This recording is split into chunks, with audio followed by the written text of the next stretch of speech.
Mitchell, what's going on? And you got news for us and updates, right? Oh yeah.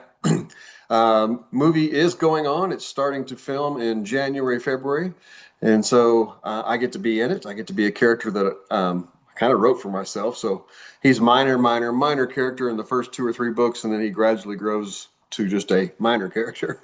Uh, but we have people that have signed on that are excited about it, that love the book, love the screenplay, and hopefully we'll be able to announce their names soon once we have all that etched in ink. That's supposed to happen Saturday for one, and next week for another. And I will find out at 10 o'clock today more about the production and how to do the investing part of that if people want to invest in it.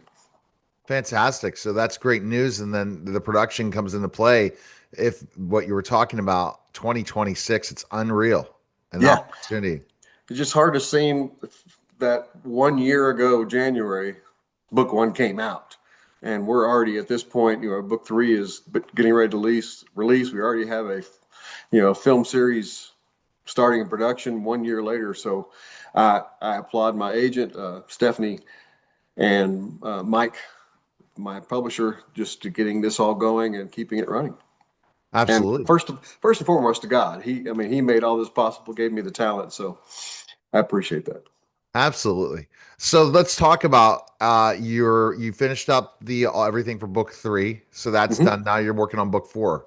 So we can't say anything about book three, but in book four, what are you kind of developing? Are you starting to see the character layouts more and seeing where it's going to Yeah, go? yeah, and this is the one that I kind of started with in my mind. This is Abbey's Road, playing off of course, the Beatles album, and so everything was building up to this. I felt like I couldn't start her there. I wanted to start with Watergrave and show you a young detective who's learning, who has to deal with her past, but she also has to deal with rushing ahead of things in the whole process. And so, and I'm learning about that too, thanks to the people I have at Metro Nashville Police Department that tell me, kind of rein that in because that's not what procedure would be, and she's not able to do that. So everything has developed to this point. This becomes a very, very personal one for her because they're playing off of her name, playing off of her past, and her loved ones are in jeopardy if she doesn't solve this. Yeah, it's interesting, an interesting process for sure. And yeah, okay. Let's talk more about the particulars with talking about, what's happening with Abby and everything in four. So are your story, how do you kind of look at her, where she's developing and where she's going to go without giving it away, kind of how you're Okay.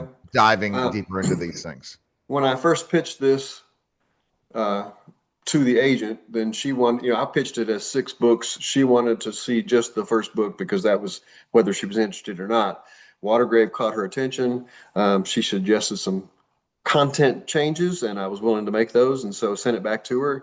She loved it and sent it on to publishers, and we went through publisher, no, no, no, because I kept finding that, you know, too religious for the secular, too secular for the religious. I was a little too edgy. And so what happens is I knew at least in 6 books where Abby was heading and where she was going. And so it's about pacing that realistically, from my master's in counseling and counseling experience and pastor experience, what it takes to change someone who's gone through a lifetime of abuse and a lifetime of people tearing her down and using her. So I couldn't just change her in 1 book or even 2 books. I have to gradually do that. And so what happens is each case triggers something from her past that she has to deal with, but it also helps her grow just that one step further, whereby book 6, she's willing to deal with that reconciliation with her past, with the people that abused her, with God, and specifically with the church.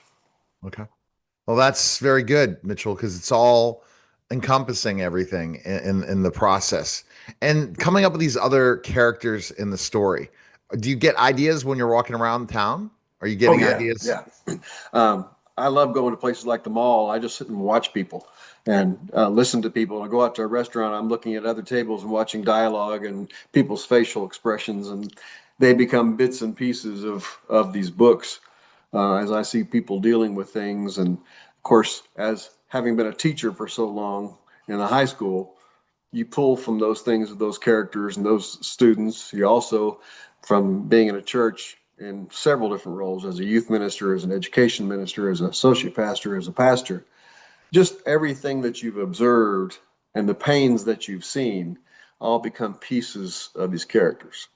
Now, someone like Susan, who in book one is the widow of the pastor who was killed, that's the case.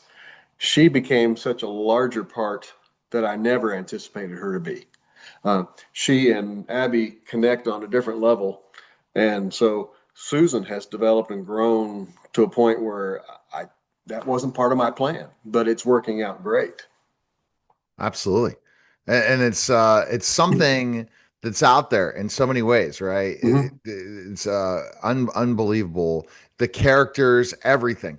And now with the series and everything, it's time you're thinking about 2026 and your promotion 2026. You're starting getting the dates lined up and going? Well, that's part of my conversation at 10 o'clock this morning is when are we filming so that I can make sure I'm available for that so I don't book things that, you know, conflict with it. Because I'm going to try to get several bookstores, book clubs, probably have a launch with this one because of the film. Wow. I mean, so it feels good. Oh, yeah. Yeah. Just wish I had more time to devote to it. You know, still doing a full-time job and still developing land that we're going to move to Alabama. So a lot of things on my plate. It'd be nice once I'm there and have a little office that I can just dedicate to writing and promoting. Right. And that dedication process is Mm-hmm. fun. It seems like it. And It's I'm like, learning so much from you about how to do little things, and that's what I would like to do more of my own videos and podcasting as you start developing other parts of my career. yeah, absolutely. Yeah. We'll get you going and we'll do all the heavy lifting part Mhm. and you take care of getting out there and talking. Like just recording, going live on TikTok, going live on different platforms, building your author community. I think that that's the key thing is communities are one of the biggest things because of AI and AI has kind of taken away everything else. Mhm. Community is the most important thing. You need somebody to do the work for you in the back end, but you can do so much more today than 20 years ago or 15 years ago. Oh, And yeah. I think that's the interesting part of all of this, Mitchell.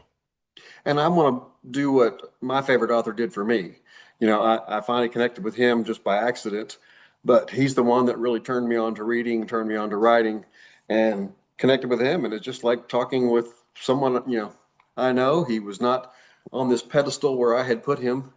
He just, you know, shares. He's been reading my stuff and commenting on my things. And I want to be that available and personal with my audience as well. Right. And what did you see that you liked about him? Well, just love the description. It was a fantasy.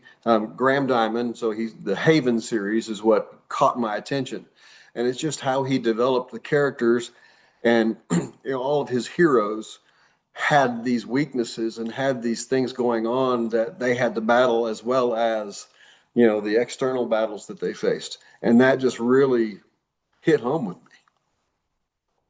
100%. Yeah, and that's the big the situation that's happening. And the more authentic you can become for your listener, for your readers, the more and more important. The events you want to go to, you think you're gonna have double the events next year in 2026, I'm depending hoping. on the filming Yeah, I'm schedule. hoping. And Depending on I the want to make sure that I don't change as this goes. I mean, I want to grow as a writer, but I don't want to be uh, separated from other people. I don't want to be like I am something that I'm not. If that 100%. makes any sense. No, it makes complete sense. And the best place to go is mitchellscarnesauthor.com. Yes. Purchase his books. Make sure you like and subscribe to the podcast.